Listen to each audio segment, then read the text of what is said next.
I was thinking about why so many people always say that they want to be a child again. Like, they talk about this gift of childhood, and you see this in movies also. But why do we actually want it? I think it's because we see that fire, that gleam in their eyes. It's that raw, unfiltered liveliness that just draws you in. It's magnetic, isn't it? But then, we look in the mirror, we look into our own eyes as adults, and that fire is gone. There is heaviness instead, a dullness. We have the freedom now, we have the money, the knowledge, but we have lost that spark that made any of it worth having. Where did that spark go? Why did we stop being curious? We tell ourselves that it's just a part of growing up, right? We call it being responsible or being realistic. It's almost like we have been convinced that losing that fire is a sign of maturity. But we have to question if we have traded our ability to be surprised, to be in awe, to genuinely wonder why the things are the way they are. What exactly did we get in return? We have all this knowledge, all these facts, and all these labels, and we think that's enough. We are living in a reality that has been explained to death, but in the process, the life has been sucked out of it. And it makes me wonder that is this dullness an inevitable biological decay, or is it a cage we have built for ourselves? Maybe we have become so efficient at surviving that we have actually forgotten how to be alive. And that's the question we are going to address. One of the most neglected questions, one of the most overlooked questions. Why did we stop being curious?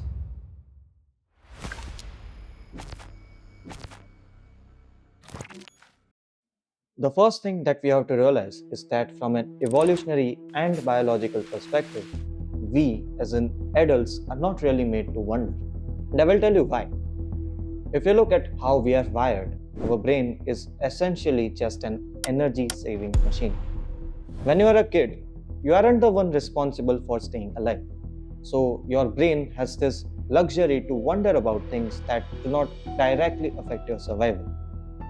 But as you get older, the brain starts to prioritize efficiency. It builds this mental shortcuts, these habits, so it doesn't have to work so hard. It basically says that I already know what this is, I already know how that works. And so it stops the question because curiosity is expensive, literally. It takes actual effort and calories to wonder about things, and the brain would rather save that energy for a crisis. See, I'm not saying that this is wrong. I'm not saying that survival is wrong. Beyond anything else, survival is the first task. It's the first and the most important thing you have to do before you can do anything else. But the weird thing is, even though we have the food and the shelter, even though we have secured tomorrow, we are still living like early humans. Our brain is still stuck in that same zone. It's a mind designed for a world where something was always trying to kill you or starve you. Back then, you could not afford to be distracted by wonder, as at any moment a predator might kill you.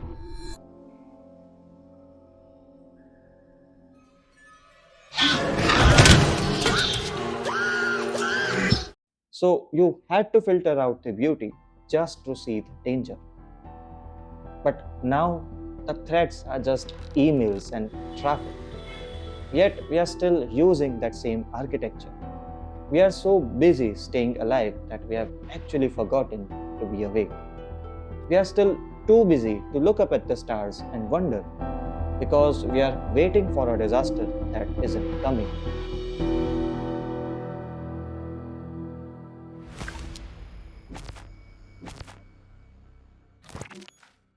The next thing that comes to my mind is this very beautiful quote by Chiddu Krishnamurti. He said, "The day you teach a child the name of a bird, the child will never see that bird again." What he really meant by this is how we have become so attached to these labels that they actually blind us. We think we are seeing reality, but all we are seeing is just a library of names we have memorized.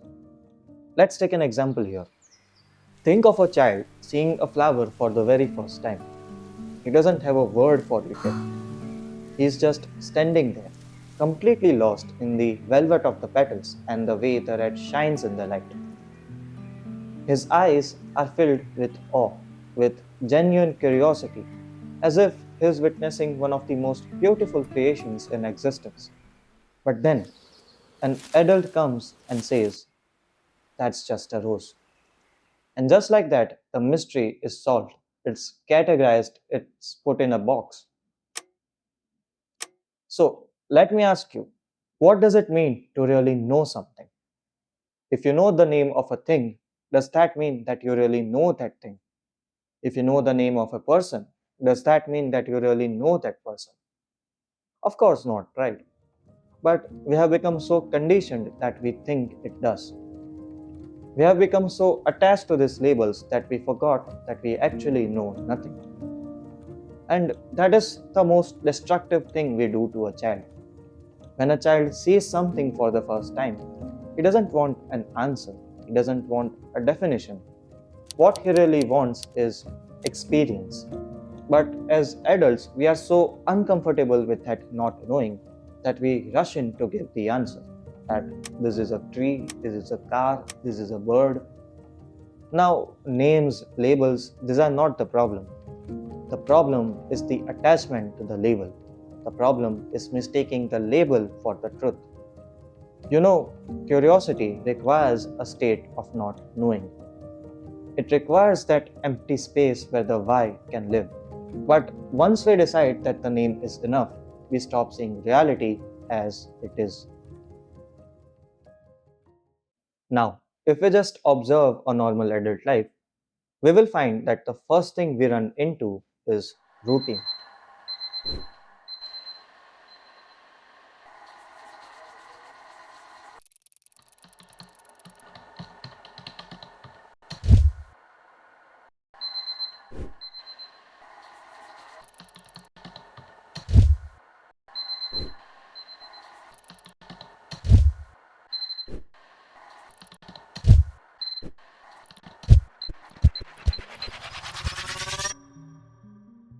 We are told from day one that we have to live life in a certain way by forming these rigid routines.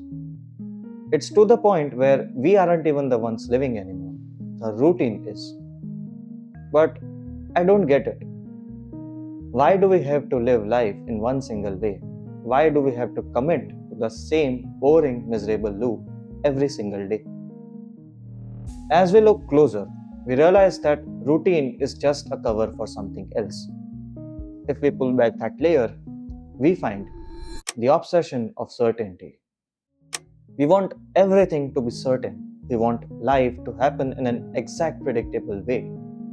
We demand a concrete map for everything: our careers, our lives, our relationships. Since we were kids, we have been told that we have to be so certain about everything, and without that certainty, our whole world would just fall apart. But please just ask why? Why do we have to be so certain? I think that is where the real master comes in. The final boss, the fear of the unknown. We seek stability not because we like it, we seek it because we are terrified of the unknown. We do not want to face this unknown, and so in response, we run. We escape it by forming these rigid routines, by planning everything. You know, fear is the driver behind everything. It's what makes us pretend that we are knowledgeable, that we have certainty, that we have control over our lives. But that control is an illusion, and in the process of maintaining it, we stop being curious. We have to realize that curiosity requires you to actually step into the unknown. It requires you to move into a space where there are no guarantees, no labels, and no prepackaged answers. But we have become cowards of our own potential. We avoid conflict, we avoid confusion, we avoid everything that might harm the concrete plan we have built for ourselves. Curiosity is a threat to that illusion. If we start asking why again, our whole carefully constructed world might fall apart. And so we kill the curiosity. We stay certain, we play it safe, and then we wonder why the fire is gone, not realizing that we were the ones who extinguished it. So, a question might appear: can we be as curious as a child again? Honestly, I don't think I have an answer to that. And if I did, it would just be another piece of certainty to hide behind. The answer can only be found when you really look at it for yourself. But I will tell you this: there is a freedom in realizing that our concrete plan is an illusion. Because once that plan falls apart, the world gets big. It gets vivid, it gets dangerous and beautiful in a way that a routine can never be. You know, we spent our whole lives trying to build a world where we don't have to be afraid. But the dark isn't as scary as we thought. What's actually scary is living 70 years in a world you never truly wanted. So just look at your life, look at the plan, the routine, and that dullness in the mirror, and ask yourself, is it worth it? Thank you.